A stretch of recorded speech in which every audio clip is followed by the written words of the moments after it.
शुक्लांबरधरं विष्णुं शशिवर्णं चतुर्भुजं प्रसन्नवदनं ध्याये सर्वविघ्नोपशान्ते।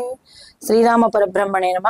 మనం గత కొద్ది రోజులుగా శ్రీరామ చరితాంబుది నా స్వీయ రచన అయినటువంటి రామచరిత్ర అని చెప్పుకుంటున్నాం. పురుషోత్తముడైన ఆదినారాయణుడు మానవ రూపాన్ని ఎత్తాడు. భూమి అంతా పులకించిపోయింది. దేవతలందరూ హర్షించి పుష్పవర్షం కురిసించారు. ఇంకా మునులు ఎప్పుడెప్పుడా మాకు అసురమాయ తొలగిపోతుందని ఎదురుతెన్నులు చూస్తున్నారు. భూదేవి ఆ తప్పటడుగులు తన నేలపై ఎప్పుడు తాకుతాయా అని చూస్తోంది. ఉయ్యాల్లో నలుగురు బాలలు రామ లక్ష్మణ భరత శత్రుఘ్నులు దినదిన ప్రవృద్ధమానమై చక్కగా చంద్రకళలాగా పెరుగుతున్నారు. ఇప్పుడు మనకి ఈరోజు శ్రీరామలీలలు, ఆ అల్లరి ఆటలు చూడ్డానికి దేవతాగణాలందరూ కూడా నింగిలో నుండి తొంగి చూస్తున్నారంట. ఎప్పుడెప్పుడు అనుచుమునులు ఎదిరి చూచుచుండంగానే తప్పటడుగు లీడేరా ధరణి లోపల. ఆ మునులందరూ స్వామి అబ్బా మామూలుగా శిశువు ఎలాగా పెరగాలో ఎంత టైం పడుతుందో 3 నెలలకు తాత అంటారు, బోర్ల పడతారు. 5వ నెలకు లేచి కూర్చుంటారు. 6వ నెలకు కొంచెం పట్టుకొని లేస్తారు. 7వ నెలకు చాలా షార్ప్ ఉన్న పిల్లైతే అడుగులు వేస్తుంటది ఆ వస్తువుని పట్టుకుని ఆసరగా. అలాగే భగవంతుడు సామాన్యమైన రూపాన్ని దాల్చాడు కాబట్టి ఆయన కూడా బాలచర్యలు అలాగే చేస్తున్నాడు. కానీ ఇక్కడ వాళ్ళకున్న ఆరాటం అంటే ఎదుటి వారికి ఉన్న ఆరాటం వలన భగవంతుడు ఇంకా మాకు చాలా త్వరగా పెరిగిపోయి సహకరించాలి అన్నట్టుగా ఎదురు చూస్తున్నారంట. ఎట్లా ఉండంటే రామచంద్రుడు ముత్యాల సరములు వ్రేలాడు రత్నకి ఖచ్చితమైన ఊయలందున ఊగాడుచుతో గాడుచు ఉంగారాగాల డోలలోగిరి అందాల బాలులు నల్వురు బ్రహ్మాండమనే ఊయల చేసి వేదంబులు 4 నలు దిశలుగా గొలుసులుగా మరి ఆదిశేషుడే పట్టు పరుపై అమరగా అమరుల స్థుతులే డోలలోగా ఊగే పరమాత్మ నాడు అవనిలోన నేడోగే ఊయల అవని జనులంత మురియంగా ఎప్పుడెప్పుడని మునులంత ఎదురు తెన్నులుగాయగా పొత్తిళ్ళ పాపడై ఒత్తిళ్ళు తిరిగే అంగములాడించరి అత్తాయత్తాయంచుల్ మాటలాడ నేర్చెన్ ప్రక్కల్లు జరిగెను పాకడం నేర్చెను చిన్ని అందెల చిరువడుగుళ్ళు వేసెను భూమి పులకించిపోయి భూపాళ రాగాలు పలుకంగా తప్పటడుగులు చూసి తల్లి మురియంగా నేల పరిపించదండ్రి పట్టు పరుపులు. ఆయనకి ఎంత అపేక్ష అంటే రామచంద్రుడు అంటే ఎక్కడ దొర్లి కింద పడి తన తనయుడికి దెబ్బలు తాగుతాయని భవనమంతా కించిత్తు జాగ లేకుండా మొత్తం పట్టు పరుపులు ఆడడానికి అడుగులు వేసి పడిపోతాడని పట్టు తివాచిలు పరిపించంట.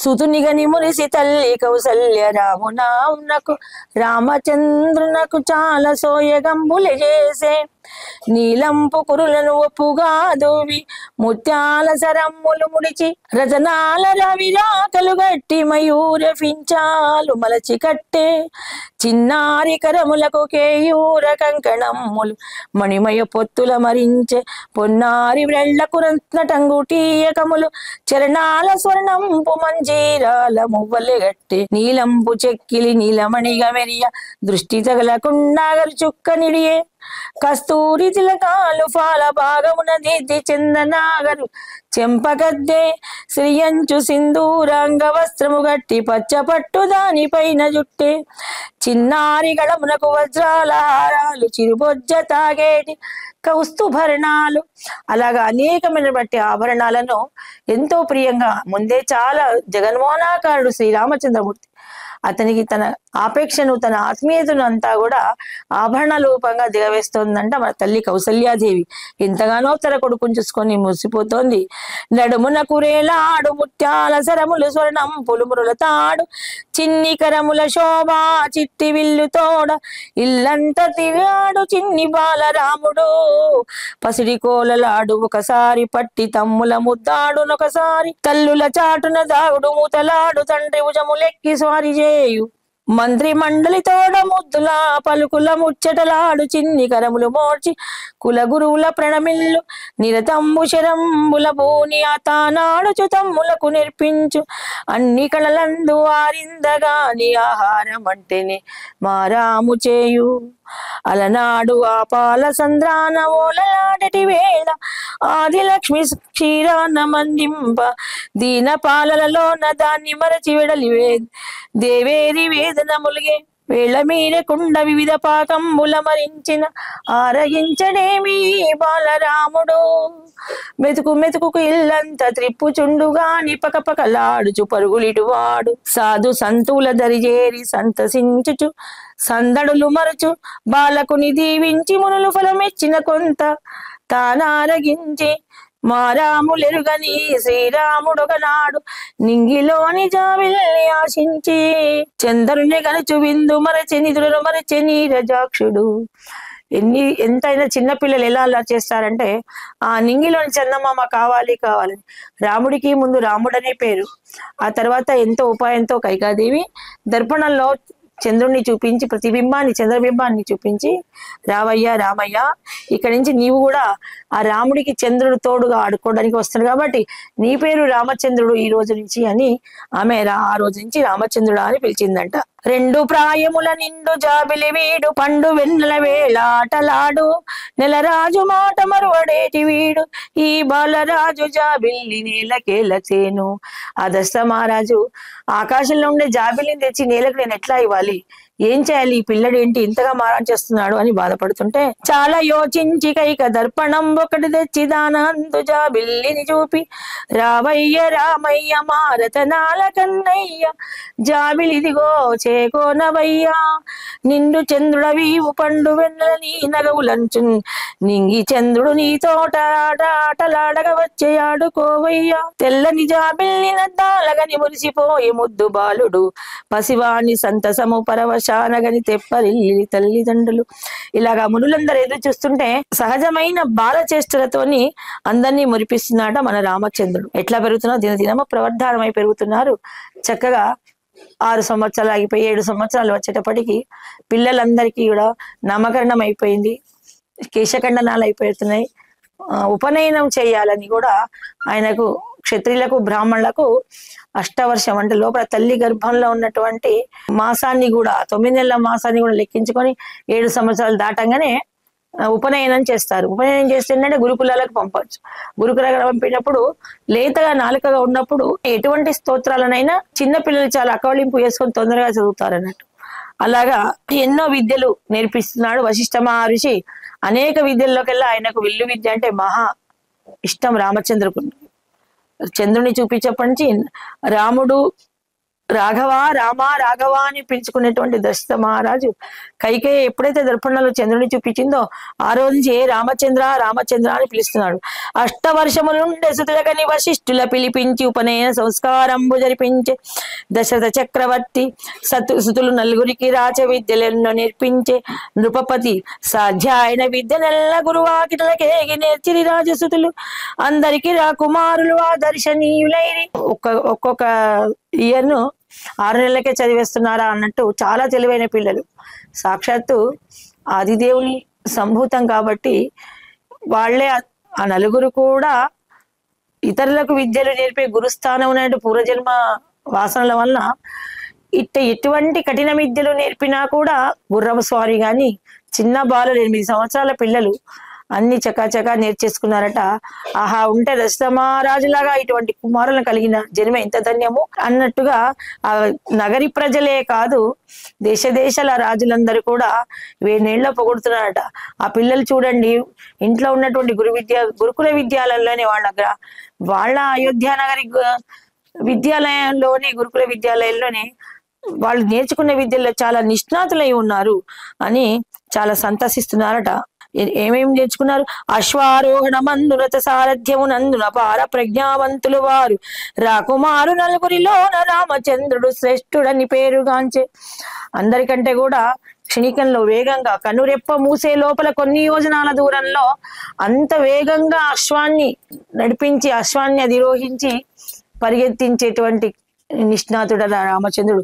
అలాగే కోదండ విద్యలో తర్వాత రాజనీతి విద్యలో న్యాయశాస్త్రంలో పూర్వాభాషీచ రాఘవ అంత చిన్న వయసు నుండే పెద్దవాళ్ళకి వినయంగా నమస్కరించడము, దారిలో తారసపడిన వాళ్ళందరికీ వంగి వినయంగా నమస్కరిస్తూ బాగున్నారా తాతగారు బాగున్నారా అన్నయ్య గారు అంట ఇట్లా మర్యాద పూర్వకంగా వరుసలు పెట్టి పిలిచేటప్పటికీ ప్రతి ఒక్కరిలో రాముడు నావాడు రాముడు మనవాడు మన కుటుంబ సభ్యుడు అనేటువంటి మంచి పుత్రవాత్సల్యం పొంగి ఉన్నారట ఆ నగరి ప్రజలందరూ కూడా. సకల విద్యలందు సవ్యసాచి రాముడు, సకల కళల నిష్ణాతుడు, ధర్మ న్యాయ రాజనీతి శాస్త్రములు శాంతమెరిగినవాడు. ఇంకా తర్వాత ఆయన నేర్చుకోవాల్సింది అయ్యో సెకండ్ ఇయర్ లో ఇంత, థర్డ్ ఇయర్ లో ఇంత నేర్చుకోవాల్సిందంటే ఏమీ లేదు. మొత్తానికి శాంతం, చివరికి శాస్త్రం ఎంత ఉందో అంతగా నేర్చుకొని ఇంకా దాన్ని ఎన్ని విధాలుగా చెప్పడానికి వస్తుందో అలాగా నేర్చుకున్నాడు. అంత నిష్ణాతుడు రామచంద్రుడు. శస్త్రాస్త్ర విద్యలందు శ్రేష్ఠుడు, ఆత్మజ్ఞానం ఎరిగిన ఆదర్శనీయుడు, మానవ జాతికి మణిన రాముడని తనయునిగా మురిసే తండ్రి దశరథుడు. ఎప్పుడైనా మనం అంటుంటాం, మన పిల్లల్ని చూసుకొని మనం పొగుడుకోవడం, మన పిల్లల్ని చూసుకొని అబ్బా ఎంత చేసినా ఏ చదవలేదు అనాలంటే దిష్టి కొడుతుందంటే నిజంగానే దిష్టి కొట్టింది రామచంద్రుడికి. తన కొడుకుని చూసుకొని చాలా మురిసిపోయాడు దశరథ మహారాజు. ఆహా, ఎవరి పిల్లలు కూడా ఇంత బాగా నేర్చుకోడు, ఇట్లా గురుకులానికి వెళ్ళడం ఏంటి, అన్ని సకల విద్యలు నా అంత సరి సమానుడుగా నన్ను మించిపోయిన నా తనయుడు అని చాలా మురిసిపోయినాడట. సకల విద్యలన్నింట మేటి అయిన గాని ధనుర్విద్యన్న ప్రీతి రామచంద్రునకు, అగ్రజునకు సరిసాటి సోదరుడు లక్ష్మణుండు. రామచంద్రునకు అన్న అనుజులన్న ప్రీతి, బాల్యము నుండి అగ్రజుడన్న పంచ ప్రాణములు లక్ష్మణునకు, అగ్రజుని వీడి క్షణమైన మలనేడు అన్న పానములైన అన్న పిదపే. ఎక్కడికి వెళ్ళినా బాల్య స్నేహితం, అట్లా అన్నదమ్ముల అనుబంధము మనకు రామాయణం చెప్తుంది. ఇప్పుడు కొన్ని సంవత్సరాలు కాగానే అమ్మ దగ్గర ఉన్నంతసేపు చాలా క్లోజ్ గా ఉంటారు. అన్నయ్య వచ్చి తిన్నాడా, అన్నయ్య తిన, నేను తిన్నమ్మా, వాడికి అన్నయ్యకి ఇది ఇష్టమని, తమ్ముడికి అది ఇష్టమని అన్నయ్య తేవడం, ఇంత అన్యోన్యంగా ఉండేటువంటి అన్నదమ్ముల అనుబంధము పెళ్లిళ్ళు అయిపోయాక ఎందుకు దూరం అయిపోతున్నాయి? ఒకళ్ళ ఇంటికి ఒకళ్ళు వెళ్ళరు, మాట్లాడుకోరు, చివరికి చనిపోయే వరకు వృద్ధాప్యంలో కూడా మాట్లాడుకోరు. వాళ్ళంటే వీళ్ళకి కసు. వృద్ధులైన తల్లిదండ్రులను ఉంచుకోవాలి అంటే నువ్వు కొన్ని రోజులు ఉంచుకోవడం, ఆ తర్వాత తన వంతు వచ్చినా తీసుకోకపోవడం, ఇటువంటి అవలక్షణాలన్నీ కలియుగంలో ఉన్నాయి. అందుకనే అప్పుడప్పుడు కూడా మనం ప్రతిసారి మరల ఔషధం, రామౌషధం అవసరం ఈ కలికాలపు జనులకని మనం చెప్పుకుంటున్నాం. ఒక్కసారి రామాయణాన్ని చదువుకుంటే అందరికంటే ముందుగా పరిచయం అయింది అమ్మ తర్వాత నాన్న తర్వాత మన తోబుట్టువులు, మన తమ్ములు, అన్నలు. వాళ్ళని వీడి మొన్న వచ్చిన భార్య బంధువులను భావమరణ పట్టుకొని తిరుగుతాడు. ఈ మానవుడు ఎందుకు ఇంత మూర్ఖంగా ప్రవర్తిస్తున్నాడని దేవతలంతా నవ్వుకుంటున్నారట. అంటే పాపానికి ప్రథమ సోపానం తన వాళ్లను కాదని ఒక శాస్త్రం ఉంది, కాకులను వదిలి గద్దెలకు పెట్టాడు అని. అది ప్రథమ సోపానం అనేటువంటి సంస్కారాన్ని విసర్జిస్తున్నాడు. చివరికి అత్తమామలకు గౌరవ మర్యాదలు ఇచ్చి ఇంట్లో ఉంచుకొని కన్న తల్లిదండ్రులను చిన్నప్పటి నుంచి కష్టపడి కనిపెంచి వాళ్ళు కడుపు నిండా తినకుండా తమ పిల్లలకు పెట్టి విద్యాబుద్ధులు నేర్పించే తల్లిదండ్రులను వృద్ధాశ్రమాల పాలు చేస్తున్నాడు నేటి మానవుడు. కాబట్టి ఆ రామాయణాన్ని మరల మనం చేసుకొని మనం నడుస్తున్నది ఏంది, మన స్థితికి కారకులు ఎవరు, మన ఉన్నతికి కారకులు ఎవరని ప్రతి ఒక్కరూ మననం చేసుకోవాలని మనకు రామాయణం యుగ యుగాలకు కూడా అంత నూతనంగా ఉంది. ఎట్లా ఉన్నారట రామ లక్ష్మణ భరతశత్రులు? రూపమందున రామం లక్ష్మణులొక్క పోలికైనటుల, వర్ణమందున గుణమందున ముమ్మూర్తుల రామచంద్రుని బోలు భరతుడు.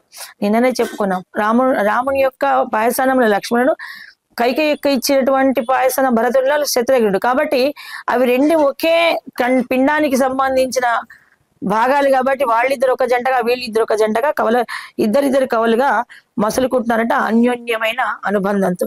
సుతుల నవ్వులు నలుగురిని అమితముగా ప్రేమించు దశరథుడు, జననీ జనకుల శ్రద్ధా భక్తుల పూజింతురు రామ లక్ష్మణ భరత శత్రుఘ్నులు. ఒక తల్లి తండ్రి ఎలా ఉండాలి, వాళ్ళకు కూడా పెద్దలకు కూడా ఇక్కడ నియమం చెప్పబడదు రాములు. ఒక పిల్లలంటేనే పక్షపాత వైఖరి, ఇంకొక పిల్లలని కేవలం పనివాళ్ళుగా సేవకులుగా చూసే సమాజం కూడా ఉంది. ఒక పిల్లలకే కాదు, నీతులు ధర్మాలు తల్లిదండ్రులకు కూడా ఉంది. అలా కాకుండా కడుపులో పుట్టిన పిల్లలందరినీ సమానంగా చూడాలని మన ధర్మం చెబుతోంది. ఇవాళ కాకుండా రేపైనా వివక్షతకు గురి అయినటువంటి ఆ సంతతి బాధపడుతుంటే వీళ్ళకి అనేకమైన అనారోగ్యాలు వచ్చి మంచిగా సమానంగా చూసినప్పుడేమో అందరు ఆరోగ్యంగా ఉంటారు. ఎప్పుడైతే తమ పిల్లల్లో వీడు మంచివాడు వీడు చెడ్డవాడు అని రెండు భాగాలుగా విభజించి చూస్తుందో, చెడు ఉంటే చెప్పాలి, నువ్వు తప్పుగా అహంకారంగా మాట్లాడుతున్నావు, నీ పని నాకు నచ్చలేదు నాన్న అని తల్లిదండ్రులు చెప్పాలి. కానీ మాట్లాడకుండా వాడికి అన్నం పెట్టకపోవడం, నీ రాచరణాలు పెట్టడం, వాడిని ఇంటి నుంచి పంపేయడము, ఇలా తిట్టడాలు, ఇలా చేయడం వలన పెద్దతనానికి వాళ్ళు ఎంత హింసను, ఎంత మంచాల్లో పడి ఎటువంటి అనారోగ్యాన్ని, ఇక మరణాని కోసం ఎదురు చూస్తూ ఎటువంటి దీన స్థితిని పొందుతారో మనకు రామాయణం చెప్తోంది. మంచి ఉంది లోకంలో, అన్ని బంధాల్లో చెడు ఉంది. కానీ రామాయణంలో రాముని యొక్క అనుబంధాల్లో రామాయణ దాంట్లో చెడు అనేది లేశ మాత్రము రెప్ప వెంట్రుకంత మాత్రం కూడా లేదు అని మనకు ధర్మం ఘోషిస్తుంది. అందుకే యుగాలెన్ని బారిన రామాయణమే ఆయనము, రామ మార్గమే ఒక ఆదర్శమై నిలిచిపోయింది అని మనకు రామాయణం ద్వారా తెలుస్తోంది.